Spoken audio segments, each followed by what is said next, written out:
Ungkap cerita saat masukkan Rafathar ke pesantren, Nagita Slavina bukan hukuman. Sempat buat heboh karena mengirim putra sulungnya Rafathar ke pesantren, Nagita Slavina akhirnya buka suara tentang tindakannya itu.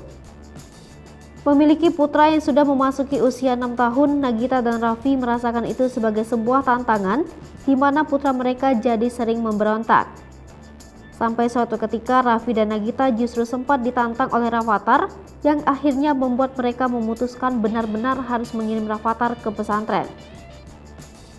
Walaupun hanya sehari mengirim Rafathar ke pesantren, Nagita mengaku sudah memberikan pengertian untuk putranya tentang tujuan mengirimnya ke pesantren. Karena hanya 1 hari, Nagita juga tidak bisa menemukan perbedaan besar dari sikap Rafathar. Hanya saja sedikit perubahan yang kemudian Nagita contohkan ketika mengingatkan Rafathar untuk tidak marah-marah saat sedang berbicara. Sebelumnya di minggu akhir bulan Ramadan tahun 2022 ini, Raffi mengantarkan putra sulungnya itu ke pondok pesantren. Saat itu Rafathar terlihat sedih dan menangis hingga mengundang simpati dari netizen setelah videonya viral.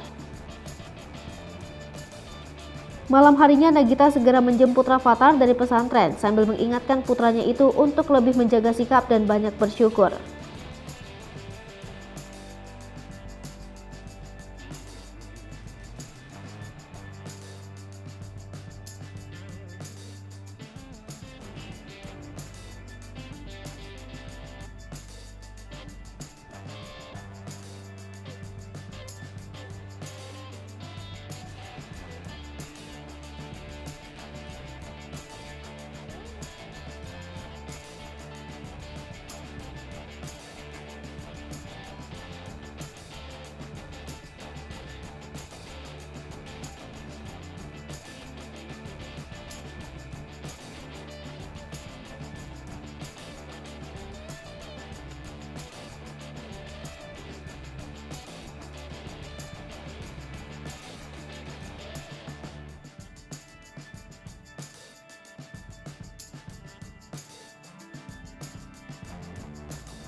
Hai pemirsa Sri Popo TV, jangan lupa komen, like, dan subscribe, serta tonton terus berita-berita terupdate lainnya ya.